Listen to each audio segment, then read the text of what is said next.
ये शिव तत्व है। कोई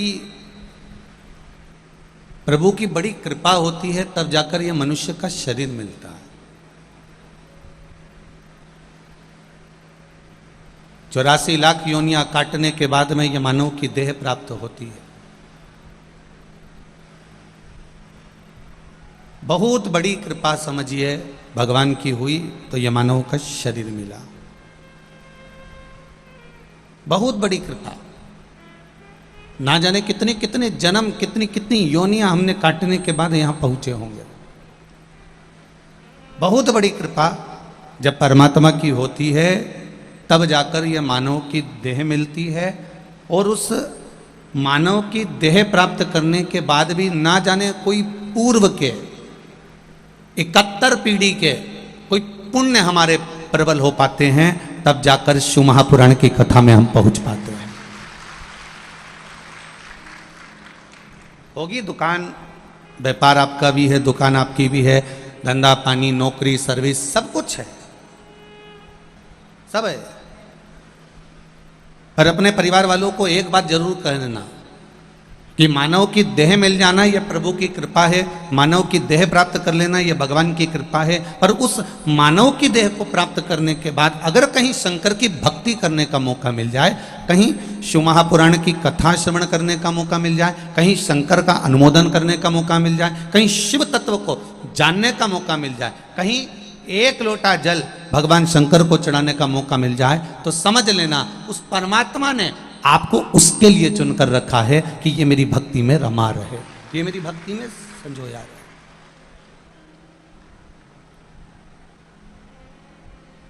बहुत चतुर होते हैं संसार के लोग। आप लोगों ने देखा होगा कि जो बच्चे होते हैं ना, छोटे छोटे, वो बच्चे साथ में खेल रहे होते हैं और उनके पास में कोई सामग्री होती है तो वो माँ बच्चे से कहती चल इसको भी दे, ये नाना के भी दे, ये वीरा के भी दे,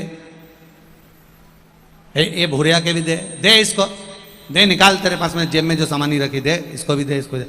बच्चा इतना चतुर होता है, वो एक एक सामान धीरे से मूंगफली निकालेगा, टॉफी निकालेगा, सामान निकालेगा और एक भूरिया के दे देगा, ने एक इसके दे देगा, ने एक उसके दे देगा, पर इस जेब में से सामग्री नहीं निकालेगा। तो उससे कहा जाए क्यों रे इस जेब में क्या रखा है तेरे? नीम, वो हमारी है, और हमारा सामान में नी धुआं तो नी धुआं, मछली जाए वो नीत है, नी धुआं में तो नी धुआं, तो रखा है उसकी जेब में।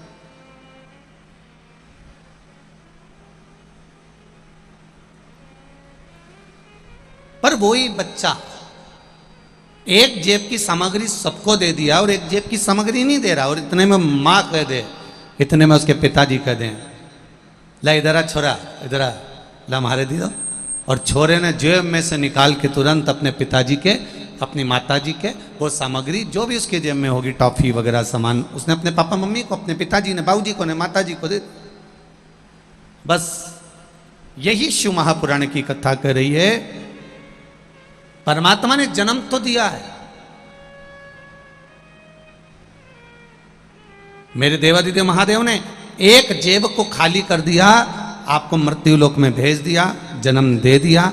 पर मेरे देवादिदेव महादेव ने जो दूसरी जेब है, जिस जेब में उसने कुछ छुपा कर रखा है, वो हर किसी को देने का नहीं है। वो मेरा महादेव जैसे बच्चा अपने माता पिता को जेब की सामग्री देता है, उसी तरह ये शिव महापुराण की कथा हर किसी के लिए नहीं है। जो परमात्मा का प्रिय होता है, देवादिदेव महादेव निकाल कर उसको दे देता।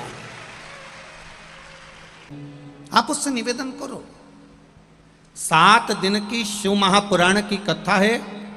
प्रतिदिन जितनी देर आप बाबा की कथा में बैठो, जितने क्षण आप परमात्मा की कथा में बैठो, जितनी देर आप भगवान शंकर के अनुमोदन में बैठो, आप जितनी देर भगवान की भक्ति में बैठो, उतनी देर तक तुम्हारा चित्त, तुम्हारा मन, तुम्हारी दृष्टि, तुम्हारे विचार मेरे देवादिदेव महादेव के चरणों में होना चाहिए। बाकी की जगह कहीं नहीं, एक जगह परमात्मा के चरणों में हो जाए बस। अच्छे संबंध रखोगे तो अच्छी मंजिल तक पहुंचोगे। जैसे शिव महापुराण की कथा कहती है, रिश्ते और रास्ते।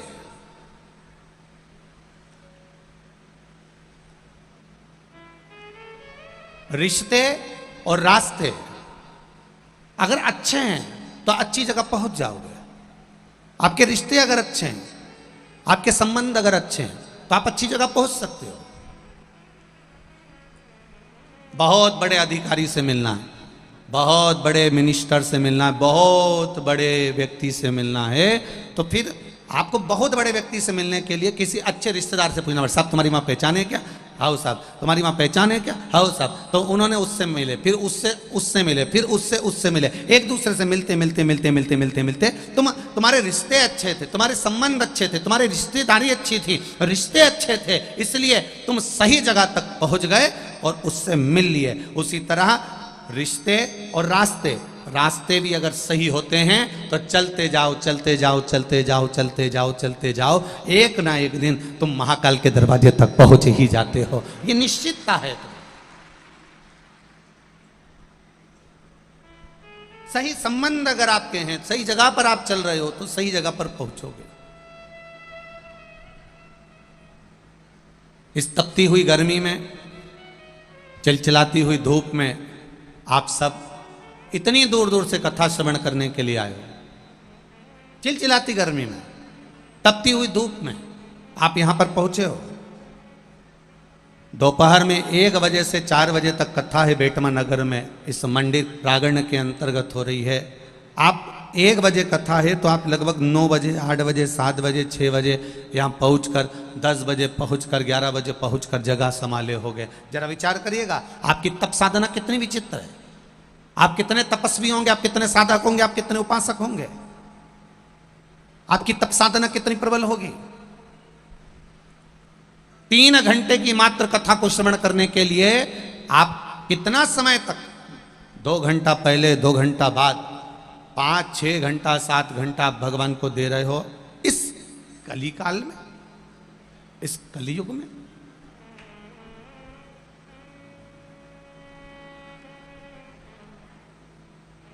एक बात बहुत ध्यान दीजिएगा जरा, बुलाने वाला और भेजने वाला, जम के बोलो, 2 कौन कौन से हैं? एक बुलाने वाले और एक भेजने वाले। एक बुलाने वाले के सामने और एक भेजने वाले के सामने व्यक्ति को अवश्य जाना पड़ता है, जरूर पहुंचना पड़ता है। जैसे आपके यहां किसी ने पत्र भेजा, किसी ने शादी की पत्रिका दी, अभी शादियों का सीजन चल रहा था, किसी ने शादी की पत्रिका भेजी और वो तुम्हारे यहाँ निमंत्रण दे, साहब आना पड़ेगा, तुम्हें हमारे यहाँ पहुंचना पड़ेगा, साहब शादी है, न इंदौर में ये जगह पे हो रही है, न देपालपुर में यहाँ हो रही, न बेटमा में यहाँ हो रही, न यहाँ पर ये शादी हो रही है, तुम्हें तो आना पड़ेगा। मतलब वो बुलाने आया है तो तुम्हें शादी में जाना पड़ेगा। अब शादी में गए हो तो तुम क्या करने के लिए गए हो? गुलाब जामुन खाने के लिए कि खोबरा बाग? अब शादी में गए हो तो गुलाब जामुन भी खाओगा, खोपरा पाक भी खाओगे, और जो पेरावनी में कपड़ा मिलेगा वो पहन के भी आओगे। पर उससे ज्यादा जरूरी है कि जिसने तुम्हें शादी में बुलाया, एक बार उससे तो बोलो, बोलो जम के बोलो, हाँ अच्छी जम के बोलो रे बेटमा वालो, उससे तो एक बार मिलना पड़ेगा, उससे एक बार जरूर मिलना पड़ेगा, निश्चित है। अभी अभी बेटमा वालों को कोई आवाज की गोली दी गई है क्या कि कथा चले नहीं जब तक तुम एक में मत बोल जो, नहीं तो बेटमा की जीजी होन, ये महाराज जीजा होन के चुप कर दे। इतनी भारी बेटमा, पहले हम कथा करने आए थे जब तो छोटे छोटे थे, जब तो ऐसी बोलती राम जी, तो हमको तो आश्चर्य हो रहा है तुमको चुप देखकर, हमें डिप्रेशन हो जाएगा कि इतनी चुप तुम लोग रहोगे तो हमको चिंता पड़ जाएगी कि तुम चुप क्यों हो। हर हर महादेव। अब जिसने तुमको शादी में बुलाया उसके सामने तुम्हें जाना पड़ेगा, एक बुलाने वाले के सामने जाना पड़ेगा और एक भेजने वाले के सामने जाना पड़ेगा। इन दोनों के सामने जाना पड़ेगा। भले तुम गुलाब जामुन खा लो, खोपरा पाक खा लो, बूंदी खा लो, सेव खा लो, नुक्ती खा लो, छमक लड्डू खा लो, पानी पतासा खा लो, पर आखिरी में जिसने तुम्हें बुलाया है उसके पास जाकर खड़ी होगी, बोलोगी मासी मैं आ गई, बुआ जी मैं आ गई, काकी जी मैं पहुंच गई। उसके पास जाकर खड़े होगे, उससे मिलोगे, तब जाकर तुम आओगे।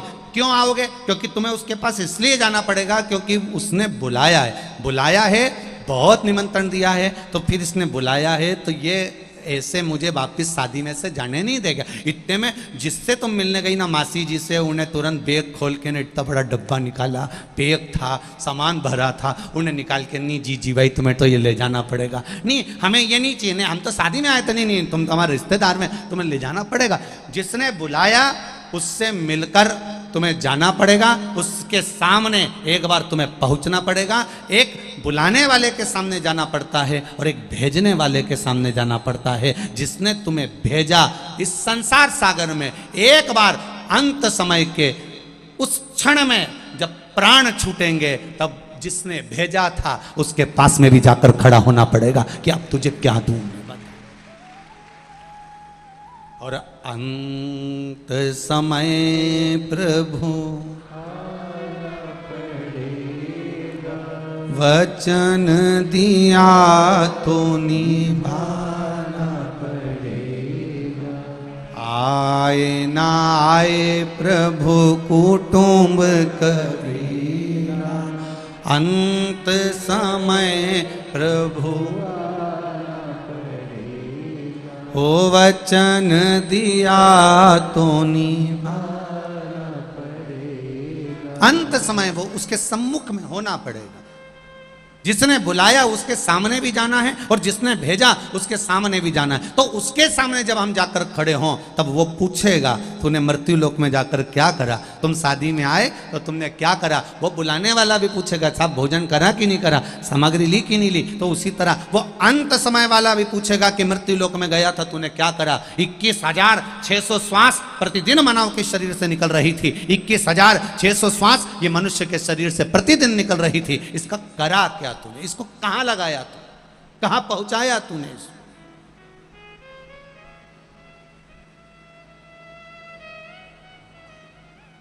एक पत्र आया है बड़ा सुंदर है, देखिए।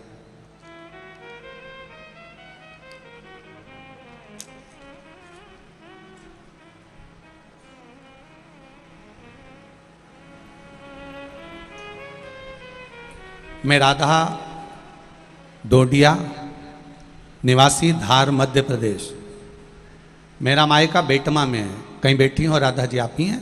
दोनों हाथ हिला दो एक बार। श्री शिवाय नमस्तुभ्यम। मैं राधा डोडिया निवासी धार मध्य प्रदेश, मेरा मायका बेटमा में है। मेरे पिताजी की तबीयत अचानक वैक्सीन लगने से रात में खराब हो गई, जिससे वो रात में फिर गिर गए, फिर वह बेहोश हो गए और उनके गले में एक गांठ हो गई। गले में एक गांठ हो गई। एक लोटे जल का क्या बखान करूं और पशुपति व्रत का मैं क्या वर्णन करूं गुरुदेव। डॉक्टर को दिखाया तो कहा कि इनको ले जाओ, कुछ ना कुछ इनको तकलीफ है, बड़ी बीमारी के योग हैं। डॉक्टर को दिखाया तो उन्होंने कहा इसको बड़ी बीमारी हो सकती है, जांच होगी। जब गले में गांठ पड़ गई तब जांच के लिए लेकर गए। बाबा देवादिदेव महादेव से प्रार्थना करी कि ऐसी कोई कृपा करिए दादा कि ये ठीक हो जाए। डॉक्टर को दिखाया तो बताया कि फेफड़े में गठान हो गई है। वो फेफड़े की गठान है, इसका ऑपरेशन भी नहीं हो सकता, बड़ा कठिन काम है। बाबा से निवेदन करे, वापिस आए, शिव जी को जल चढ़ाते, जल देते। बाबा की कृपा से धीरे धीरे धीरे धीरे आराम लगना प्रारंभ हुआ। फिर बड़ौदा गए, बड़ौदा में जाकर डॉक्टर को दिखाया, इंदौर के डॉक्टर को दिखाया। उन्होंने कहा इसका ऑपरेशन बड़ौदा में हो सकता है। गुरुदेव शिव कृपा थी, बाबा की कृपा से ऑपरेशन की तारीख भी आई, ऑपरेशन भी कराया।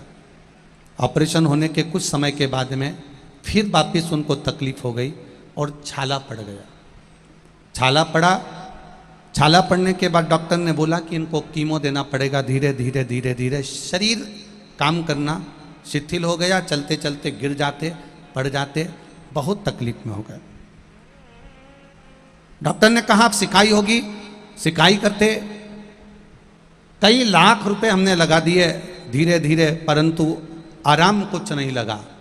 तब किसी ने कहा, सोमवार की अष्टमी वाला प्रयोग हमने करना प्रारंभ करा और शिव जी पर लाल चंदन का प्रयोग कर कर शंकर भगवान को चढ़ाते, वही लेपन उनको लगाते। और एक बेलपत्र देना चालू करा। बाबा की कृपा से आज बिल्कुल ठीक हैं, अब चल रहे हैं, फिर रहे हैं। ये शिव कृपा है, ये शंकर की उदारता है। जिन डॉक्टरों ने कहा था कि अंतिम समय है, वही डॉक्टर कहते हैं अब इनका स्वास्थ्य ठीक है। ये शिव कृपा। बैठो बहन। श्री शिवाय नमस्तु। शिव तत्व इसी को कहते हैं। आप करो भरोसा उस पर। आप शिव की भक्ति कर रहे हैं, भगवान शंकर का गुणगान कर रहे हैं, आप शिव का स्मरण कर रहे हैं, आप शिव भक्ति में लगे हुए हैं, वो खाली नहीं छोड़ेगा। तेरी कृपा बिना न हिले एक भी अणु, लेते हैं श्वास तेरी कृपा से तनु। हे गंगाधार मुक्ति द्वार ओमकार भोले,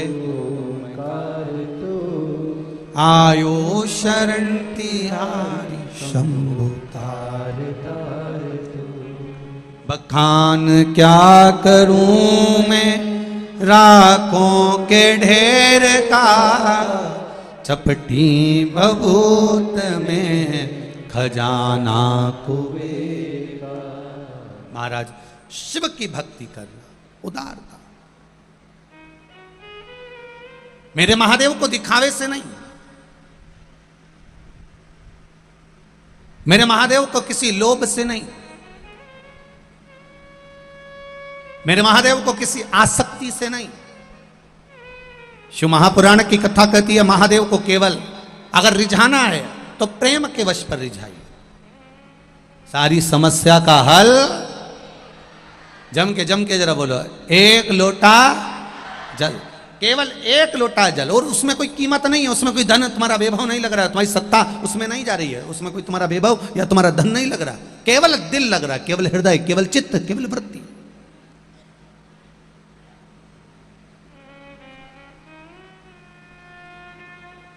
और केवल मन से चढ़ाया हुआ, छल से नहीं, मन से जिसने समर्पित कर।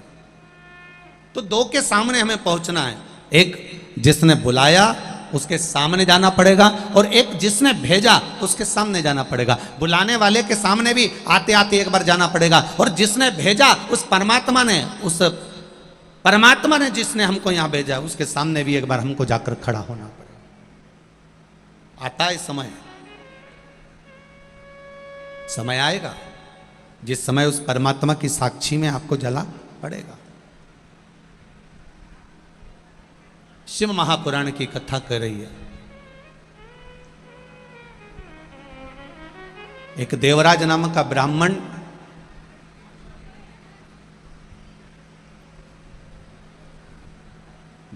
कुल में जन्म लिया, ब्राह्मण कुल में पैदा हुआ, ब्राह्मण के घर में जन्म लेने के बाद भी कभी भगवान की भक्ति नहीं कर पाया। हो जाता है कभी कभी। हम परमात्मा की ओर जाना चाहते हैं, कोई संगत व्यक्ति के जीवन में ऐसी आ जाती है कि वो परमात्मा से हटाकर दूसरी ओर ले जाती है। एक बात अपने जीवन में जरूर उतार कर रखना,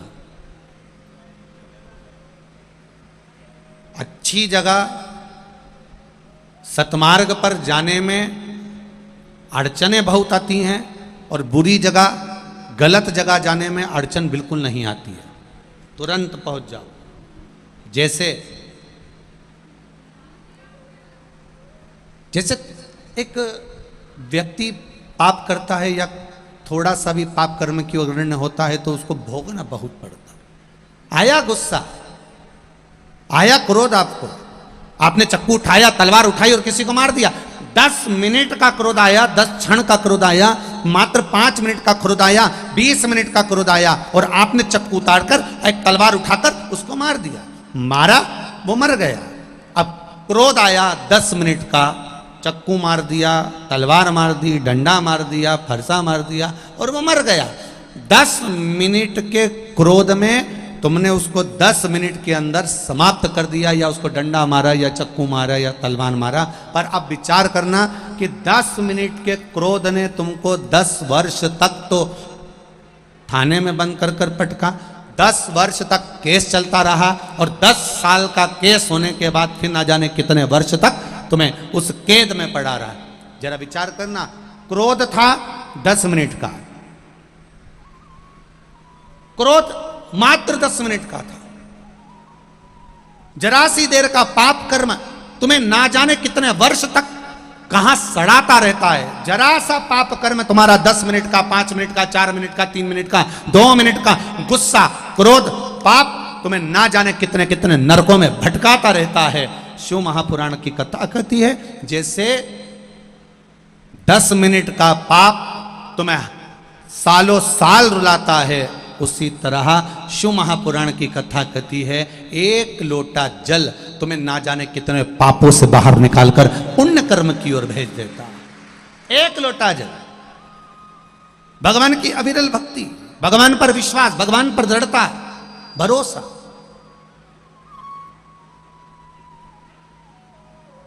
देवराज ब्राह्मण है, ब्राह्मण घर में जन्म लिया है पर अच्छी संगत नहीं पढ़ पाया। मेरी जीजियों से निवेदन है, मेरी माताओं से निवेदन है, मेरे भाइयों से भी निवेदन है और मेरे जीजाओं से भी निवेदन है, बड़ा सावधानी से सुनना इस कथा को बेटमा की। आप किस परिवार में जन्मे हो, किस कुल में जन्मे हो, किस घर में जन्मे हो, वो आपके पूर्वजों की कृपा है, आप पर आपके बड़ों का आशीर्वाद है। पर शिव महापुराण की कथा कहती है कि आप उस कुल में जन्म लेने के बाद क्या कर्म करते हो ये आपके ऊपर आधारित है। मत बुरे कर्म कर बंदे वरना पछताएगा, भगवान की आंखों से तू बच नहीं पाएगा, तू बच नहीं पाएगा। अरे ओ अज्ञानी मत करना दानी। देवराज ब्राह्मण के घर में जन्म लेकर अच्छी संगत नहीं पा पाया, अच्छा संगत नहीं कर पाया, नहीं करा अच्छी संगत, भटक गया, मार्ग बदल गया। क्या करना चाहिए? कई लोग कहते हैं कि ब्राह्मण के घर में जन्म हो तो पूजन करो, पाठ करो, अर्चना करो, परंतु शिव महापुराण की कथा कहती है अगर ब्राह्मण के घर में जन्म मिला है, आप कुछ करें ना करें, पर यदि ब्राह्मण के घर में जन्म मिला है तो एक बात का अनुमोदन जरूर करें कि प्रतिदिन 1 क्षण 2 क्षण जितना समय मिले उतना गायत्री अवश्य करें, गायत्री अवश्य करें अगर ब्राह्मण के घर में जन्म मिला है। और आज का जमाना बड़ा विचित्र है महाराज जी, ब्राह्मण के घर में जन्म लेने के बाद भी कई लोग यज्ञोपवीत्र से विहीन हो जाते हैं। कई लोग केवल विवाह होता है तो वहां यज्ञोपवीत पहनाया जाता है, दुर्गा जनेऊ करी जाती है, यज्ञोपवीत धारण कराया जाता है, पर दूल्हे से पूछा जाए क्या तुमने अंदर यज्ञोपवीत धारण करके रखा है, तुम ब्राह्मण कुल के हो? बहुत कठिन कर्म, बहुत कठिन। देवराज ब्राह्मण की कथा करिए, ब्राह्मण के कुल में जन्म लेने के बाद गायत्री का स्मरण करें, ब्राह्मण के कुल में जन्म लेने के बाद कहीं ना कहीं भगवान की भक्ति में डूबे रहें। ये भी ना बने तो ब्राह्मण कुल में जन्म लेने के बाद 4 लोगों को भी अगर भगवान शंकर के मंदिर में जाना सिखा दिया तो समझ लेना कि तुम्हारा ब्राह्मण कर्म आज आनंदित हो गया। तुमने ब्राह्मण के घर में जो तुमने जन्म लिया है उस जन्म लेने की सार्थकता उत्पन्न कर ली। अगर किसी 4 लोगों को भी शिवालय तक भेज दिया, भगवान के मंदिर तक भेज दिया, भगवान शंकर की चौखट तक भेज दिया, तो तुम्हारा ब्राह्मण के घर में जन्म लेना सार्थक हो गया। समझाओ, ब्राह्मण का कर्म है ज्ञान देना और ज्ञान लेना। आप दे सकते हो इतना तो, अरे क्यों इधर उधर भटक रहा है, अरे क्यों इधर उधर जा रहा है, सवेरे के टाइम पर जाया कर, 1 लोटा जल चढ़ाया कर भगवान को। अगर शिव मंदिर तक, शिवालय तक भी ना जाए तो सूर्य को अर्घ दे दिया कर, सूर्य को जल चढ़ा दिया कर। इतना भी ना बने तो तुलसी माता को जल चढ़ा दिया कर, चढ़ा। ये भीतर से एक भक्ति का भाव उत्पन्न होता है, भीतर से।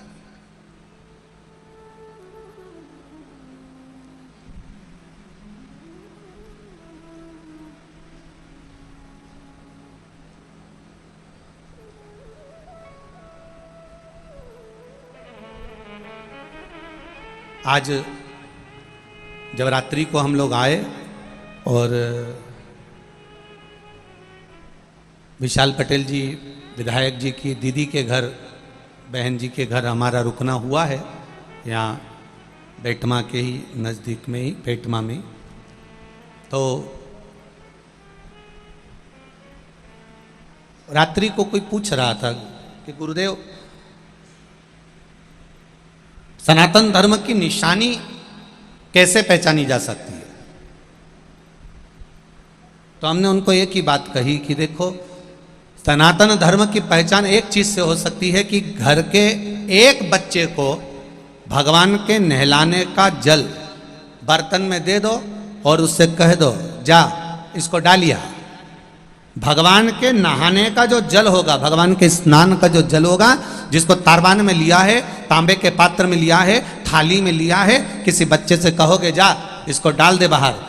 सनातन धर्म की पहचान होती है कि बच्चा भगवान के स्नान का जल ले जाकर सीधे तुलसी जी के क्यारे में डाल देता है और उसी बच्चे से कपड़े के धोए हुए पानी को बाल्टी में भर कर दे दो या जग में भर कर दे दो और उससे कह दो कि यह कपड़े का पानी है, जा डाल कर जा।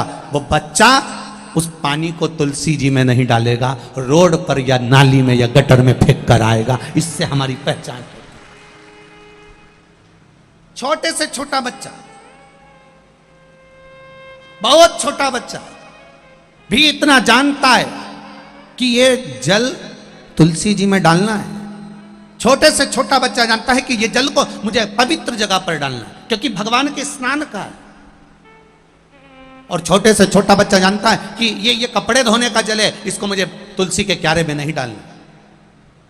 बस जैसे छोटा सा बच्चा भी पहचानता है कि इस जल को तुलसी तक देकर आना है, इस जल को हमें कहां ले जाकर डालना है, ये कपड़े धोने का है तो गटर में डालना है कि नाली में डालना है कि बाथरूम में डालना है कि रोड पर पटकना है, ये भगवान के स्नान का है, इसको तुलसी जी में डालना है। उसी तरह संसार में जन्म लेने वाले मनुष्य को भी ये विचार कर लेना चाहिए कि इस मानव के शरीर को, इस चित्त को, इस मन को, इस वृत्ति को कहां ले जाकर डालना है। क्या भगवान के चरणों में डालूं कि इसको शॉपिंग मॉल में डालूं कि इसको कहीं सिनेमा घर में ले जाकर डालूं? इस चित्त को, इस वृत्ति को, इस मन को